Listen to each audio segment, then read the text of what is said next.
नमस्कार, बहुत स्वागत है आप सभी का। मैं हूं अभिलाष मिश्रा और आप देख रहे हैं आपकी बात मध्य प्रदेश। जी हां, आज हम बात करेंगे मध्य प्रदेश की, जहां पर सीएम शिवराज सरकार हो चाहे फिर वो कमलनाथ जो कि लगातार सत्ता में आने की कोशिश कर रहे हैं। यहां माहौल इतना संवेदनशील है कि देश में कहीं भी कुछ होता है तो उसका असर मध्य प्रदेश में दिखाई देता है। कर्नाटक के बाद अब महाराष्ट्र में चल रहे सियासी संकट को लेकर, सियासी फेरबदल को लेकर मध्य प्रदेश में सुगबुगाहट हो रही है।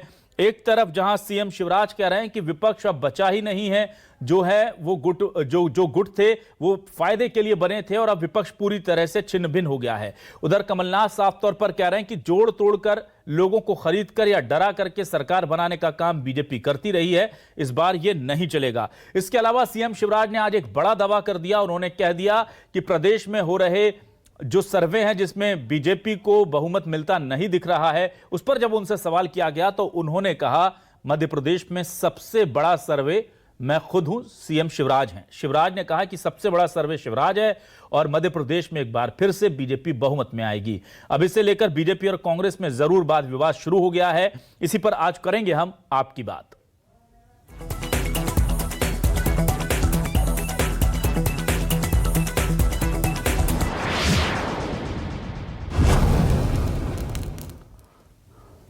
और आइए सबसे पहले सुनते हैं कि महाराष्ट्र के सियासी नाटक को लेकर सीएम शिवराज और गोविंद सिंह आमने सामने हैं। कैसे क्या बोल रहे हैं, जरा सुनिए।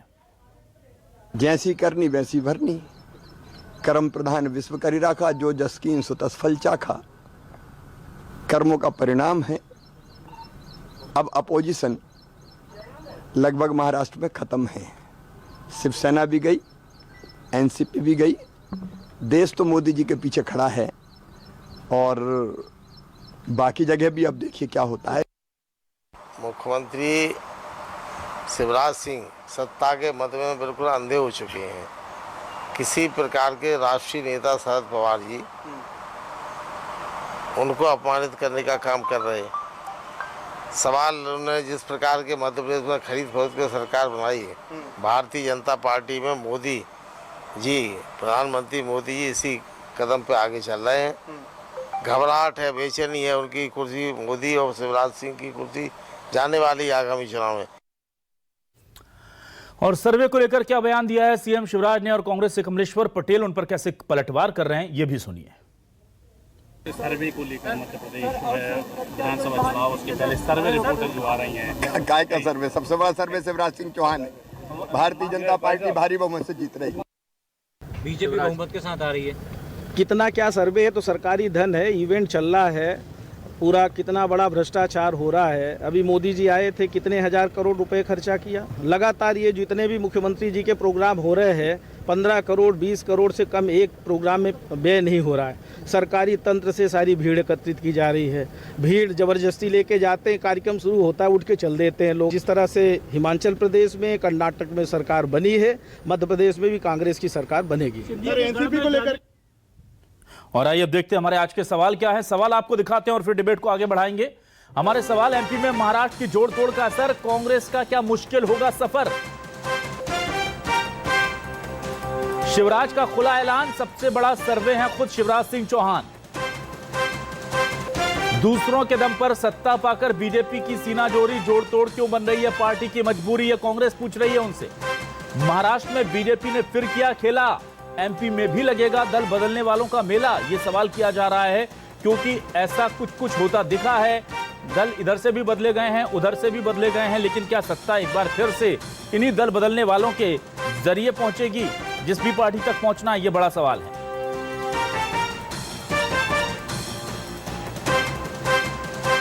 तो आइए सीधे रुक करते अपने खास मेहमानों का। मेरे साथ कुछ खास मेहमान जुड़े हैं, आइए मैं तारुफ करा देता हूं। मेरे साथ बीजेपी से वरिष्ठ नेता प्रवक्ता पंकज चतुर्वेदी साहब जुड़े हुए हैं। पंकज जी, बहुत स्वागत करता हूं आपका हमारे इस खास डिबेट शो में। मेरे साथ जुड़े हुए हैं सरमन नगेले जी, वरिष्ठ पत्रकार हैं, मध्य प्रदेश के जाने माने चेहरे। बहुत बहुत स्वागत है नगेले जी आपका। और एनसीपी से नेता हर्षवर्धन सिंह राजपूत साहब आज हमारे साथ जुड़े हुए हैं, वरिष्ठ नेता। राजपूत जी, बहुत बहुत स्वागत है आपका भी।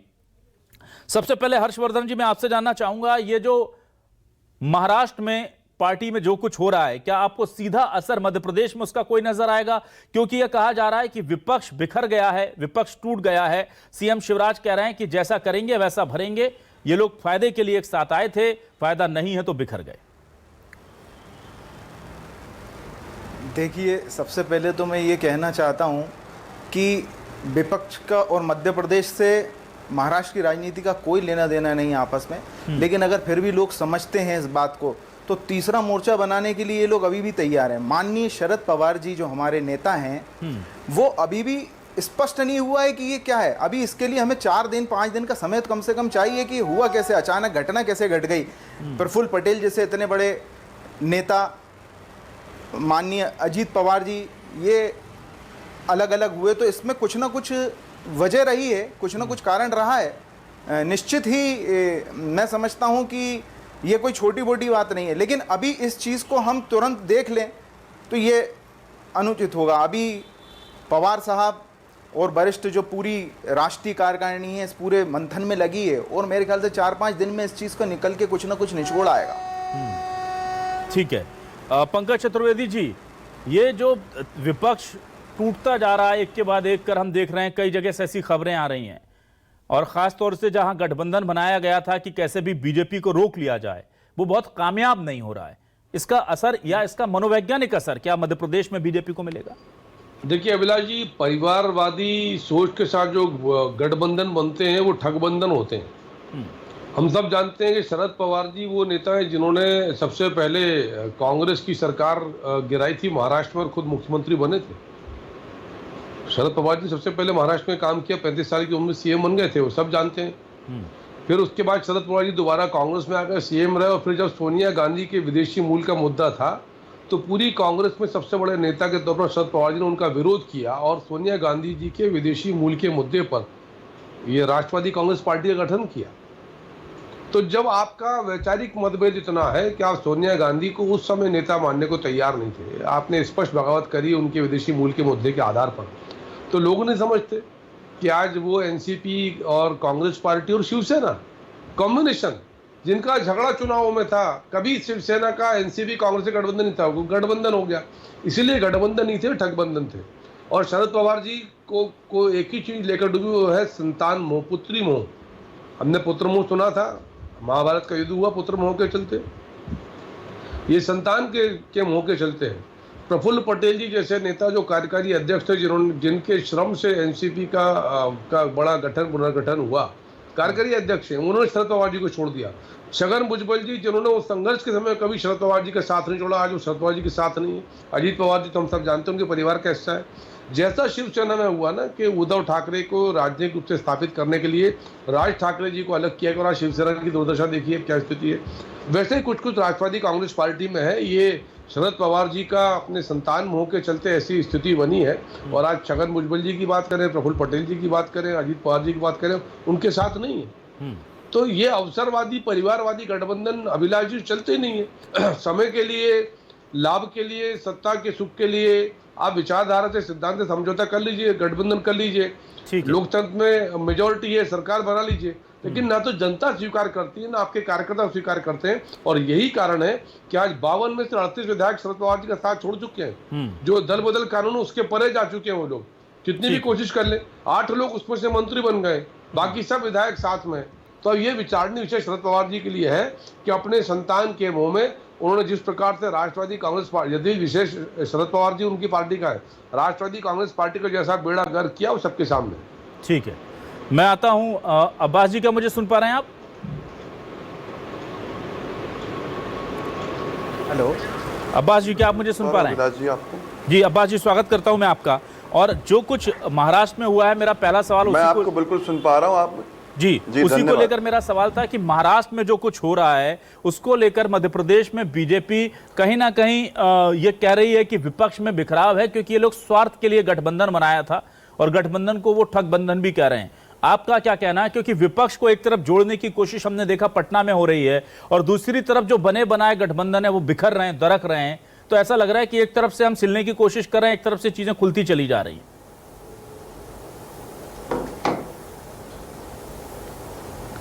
देखिए, सबसे 2 बातें हैं इसमें अभिलाष जी। विपक्षी एकता से डर बीजेपी को सता रहा है।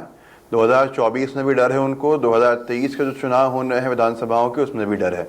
महाविकास अघाड़ी को तोड़ना के जो प्रयास हैं वो शुरू से चल रहे हैं, चाहे वो शिवसेना के फ्रैक्शन को लेके हों या एनसीपी के फ्रैक्शन को लेके हों।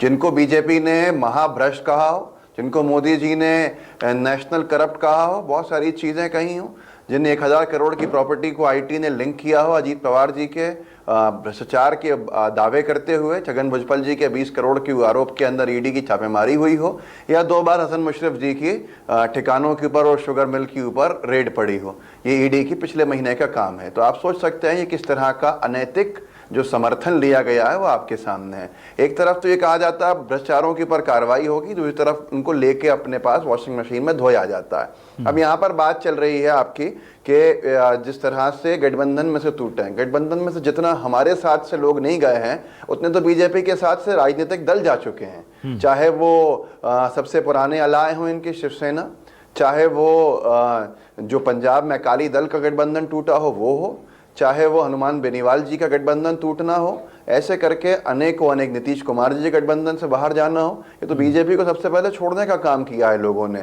और बीजेपी को जब छोड़ा है तो पूरे राजनीतिक दल ने छोड़ा है।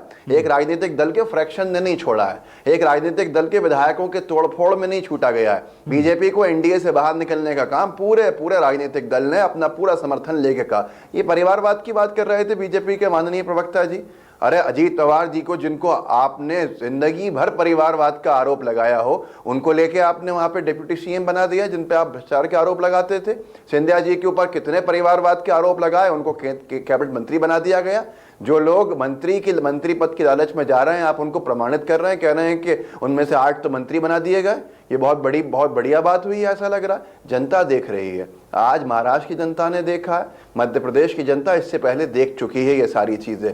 फ्रैक्शंस का टूट के जाना सबको समझ में आता है कि क्या होता है और उसकी असलियत क्या है। जनता खुद न्याय करने के लिए वो है, और इससे कोई बीजेपी को मध्य प्रदेश में फायदा नहीं बल्कि नुकसान होगा। यह अनैतिकता लोकतंत्र के अंदर जनता समझदार है, समझती है, और आने वाले समय के अंदर उसको अच्छे से ये पता है कि पहले ये भ्रष्टाचार के आरोप लगाते हैं, उसके बाद नेताओं के घरों के ऊपर छापे मारते हैं, ईडी की कार्रवाइयां होती हैं, आखिरकार वो नेता बीजेपी को समर्थन दे देता है अपनी पार्टी को छोड़कर और वॉशिंग मशीन में धुल जाता है साफ। जनता की गाड़ी कमाई का जिन्होंने अगर पैसा लिया हो, ऐसा आरोप बीजेपी ने लगाया है, तो फिर जनता समझती है कि इनके आरोपों के अंदर दम नहीं है, या फिर ये ऐसे हैं कि भ्रष्टाचारों को लेते हैं अपने साथ। ठीक है, मैं सरमन नगेली जी के पास आता हूं।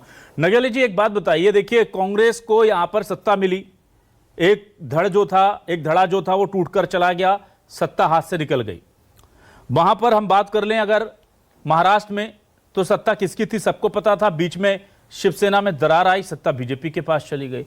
इससे क्या एक क्रेडिबिलिटी का क्राइसिस क्रिएट नहीं हो जाता है कि कांग्रेस को अगर सत्ता मिल भी जाती है या वो गठबंधन करके सत्ता बना भी ले पा रही है तो उससे कंटिन्यू नहीं रख पा रही है, और ये जो टूट फूट हो रही है, बार बार सत्ता इधर से उधर लोग टूट कर जा रहे हैं, इससे विपक्ष की एकता पर उसकी मजबूती पर, और उससे भी बड़ा चीज उसकी इमेज पर कितना असर पड़ रहा है?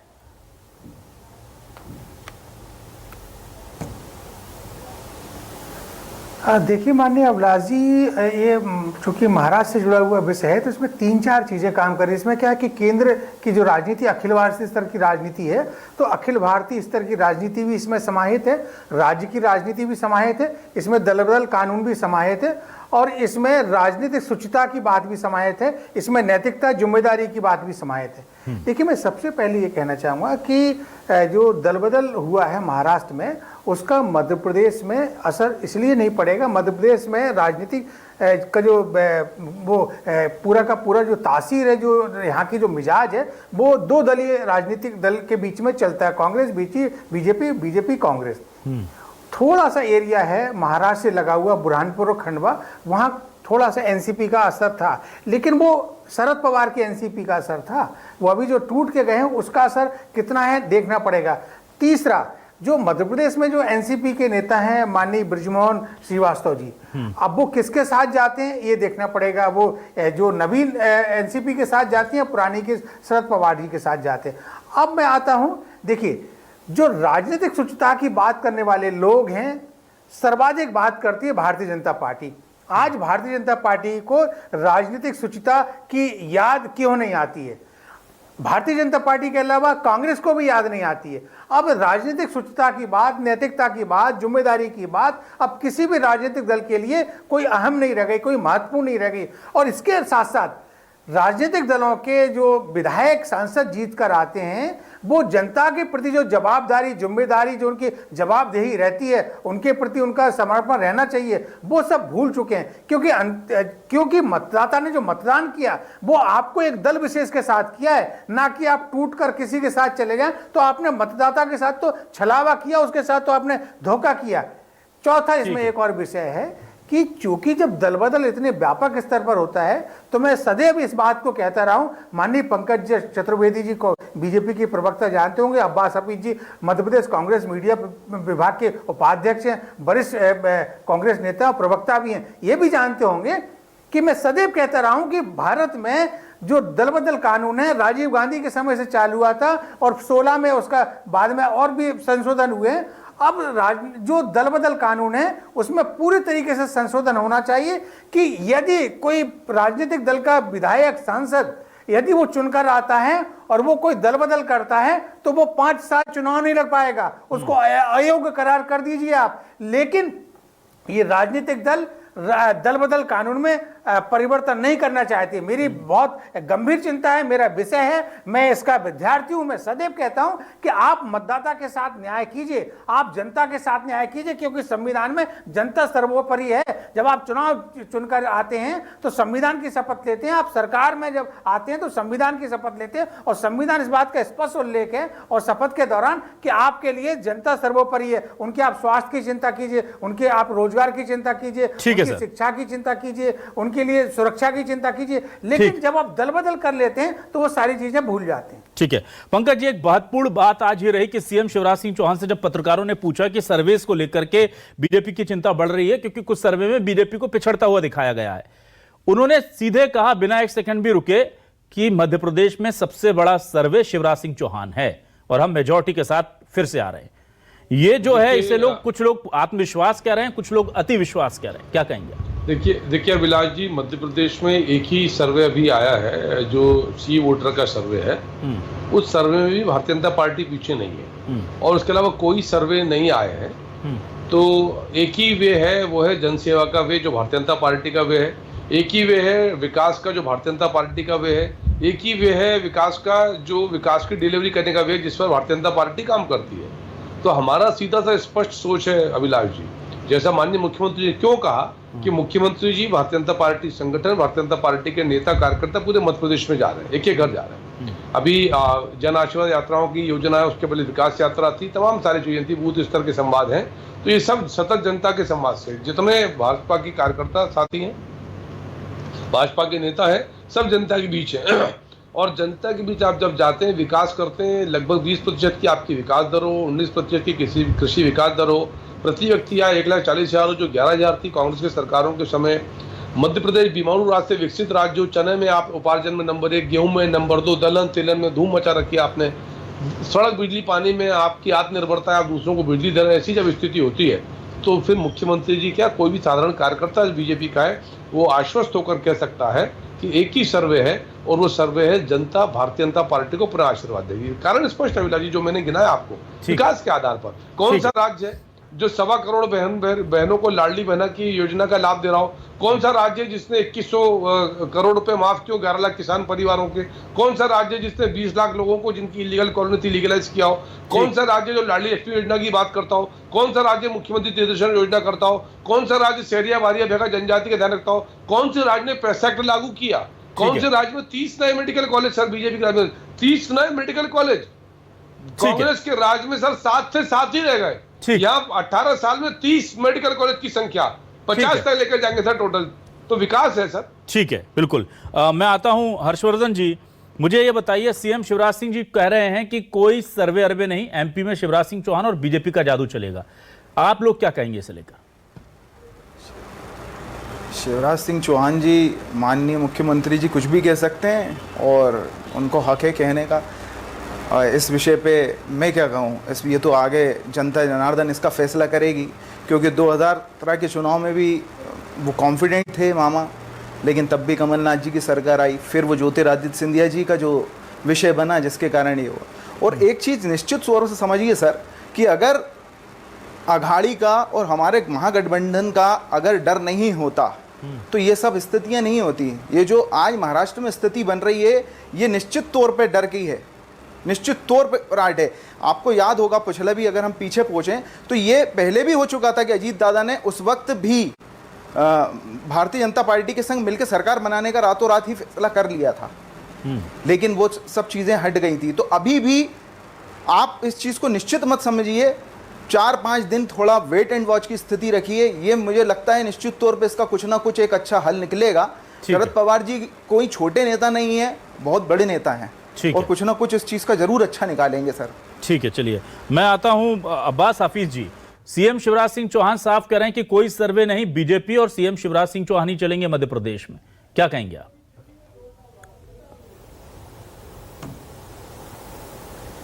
देखिए, भारतीय जनता पार्टी के अंतर्गत सबसे ज्यादा कोई इस तरह की बातें करता है जिसका धरातल के ऊपर कोई सच से कोई स्वास्थ्य नहीं होता, तो शिवराज सिंह चौहान जी हैं। वो तो हमेशा यही कहते हैं, अपने कार्यकर्ताओं को मनोबल बढ़ाने के लिए कहेंगे कि मनोबल कैसे बढ़ जाए। 2018 में 200 पार की बात कर रहे थे, वो क्या हुआ बीजेपी का कि 100 पार होते होते बीजेपी की जो है किला गिरता चला गया। तो ये भारतीय जनता पार्टी की का डर है जो इस तरह से भाषण और बयान देने पड़ रहे हैं। सर्वेज जो हैं वो सर्वे हैं जो पिछली बार बहुत सटीक साबित हुए थे और हर सर्वे बीजेपी को पीछे छोड़ रहा है। और सर्वे की जरूरत क्या है? जनता परेशान है अभिलाष जी, जनता कमरतोड़ महंगाई से परेशान है। जनता 1100 रुपये के अंदर एलपीजी की टंकी खरीद रही है, गैस के जो कमलनाथ जी 500 रुपये में देने का वादा करके आ रहे हैं इस महंगाई से लड़ने के लिए। जनता आज किसानों में जाके देखिए, कर्ज माफी की स्कीम इन्होंने रोक दी, उससे किसान कितना परेशान हुआ। कमलनाथ जी करने जा रहे हैं वो तमाम चीजें हैं। इसी तरह से हर महिला जो है, हमारी स्कीम जो महाराष्ट्र की जो कर्नाटक में थी वो इन्होंने जल्दबाजी में लागू तो कर दी पर उसके अनुपात में भी कमी है। उसको नारी सम्मान योजना के बाद भरोसा है जनता को, क्योंकि ये लोग तो लाए हैं सरकार जब जा रही है उस वक्त, और कमलनाथ जी हर काम करते हैं सरकार बनने के वक्त। अब यहाँ पर सरमन नगेले जी बहुत वरिष्ठ पत्रकार हैं हमारे मध्य प्रदेश के और सब उनसे परिचित हैं और काफ़ी अच्छी पकड़ भी रखते हैं चुनाव के प्रक्रिया के ऊपर। उन्होंने अच्छी बात कही कि एंटी डिफेक्शन लॉ की जलबदल कानून की बात करी, तो उन्होंने कांग्रेस का नाम भी जोड़ा। तो मैं इसके अंदर बताना चाहूँगा, जो रायपुर का हमारा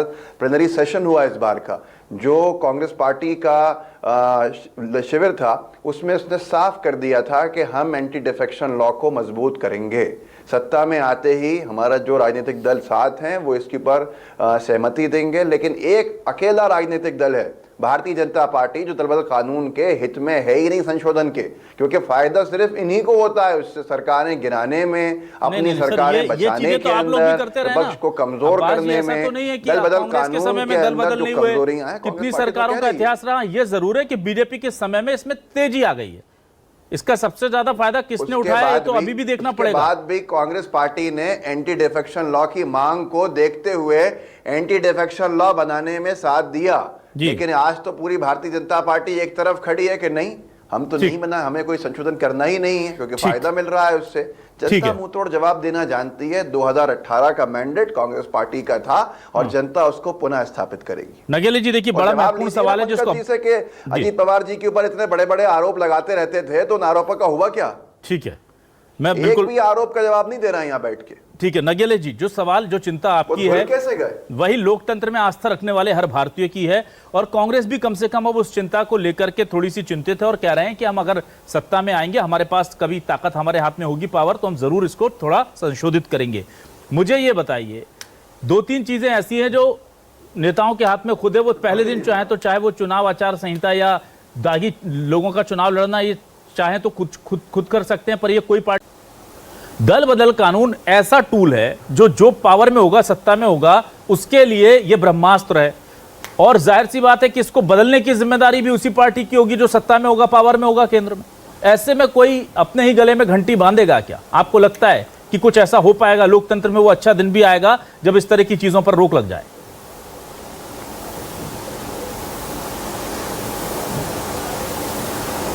देखिए माननीय अभिलाष जी, भारत वो देश है, यहाँ का इतना मजबूत लोकतंत्र है और यहाँ के भारत के लोकतंत्र की दुहाई और भारत के लोकतंत्र की तारीफ वैश्विक स्तर पर होती है। देखिए अभी माननीय नरेंद्र मोदी जी अभी अमेरिका गए, वहाँ के लोगों ने, वहाँ के अमेरिका के राष्ट्रपति ने, बाइडेन ने, तमाम लोगों ने भारत के लोकतंत्र की तारीफ की है, क्योंकि भारत का लोकतंत्र बहुत मजबूत, बहुत विशाल और बहुत प्रभावी लोकतंत्र है। तो जब भारत का लोकतंत्र बहुत प्रभावी है तो भारत में ऐसे राजनेता और ऐसे राजनीतिक दल हैं जो सत्ता की चिंता किए बगैर जनता को सर्वोपरि समझते हुए लोकतंत्र के मंशा को, लोकतंत्र के उसकी अहमियत को ऊपर रखते हुए परिवर्तन करने के लिए आगे आना चाहिए। आइए और आगे आने के लिए प्रयास कीजिए। अब इसमें सत्ता आपकी जाती है नहीं जाती, लेकिन आपको एक आदर्श उदाहरण तो पेश करना होगा भारतीय राजनीति में।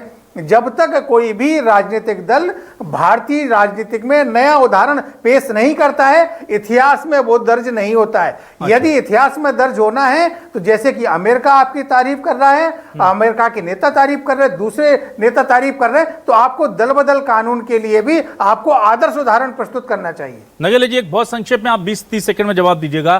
क्या आपको लगता है कि जिस दल बदल की वजह से पिछली बार इतना बड़ा परिवर्तन हुआ, इस बार वो नहीं होगा, या आपको लगता है कि सियासत में संभावनाएं हमेशा बनी रहती हैं?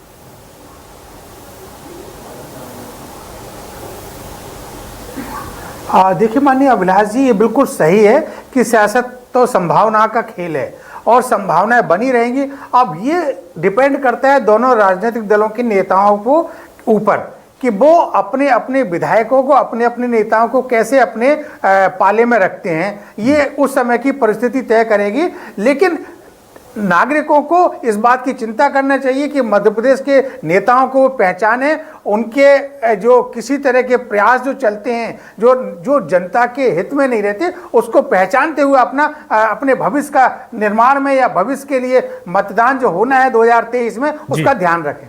ठीक है, तो कुल मिलाकर के ये तो तय है कि मध्य प्रदेश में सियासत अभी बहुत सारे मोड़ लेगी, लेकिन क्या उसकी स्थिति महाराष्ट्र की तरह होगी, पिछली बार की तरह होगी, या इस बार बहुत क्लियर कट मेजॉरिटी से कोई ना कोई पार्टी सत्ता में आएगी जिसकी वजह से उसे जरूरत नहीं पड़ेगी?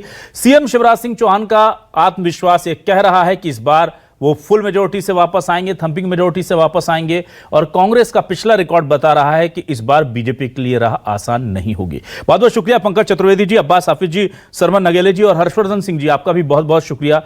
चारों मेहमानों का शुक्रिया, दर्शकों का शुक्रिया। नमस्कार।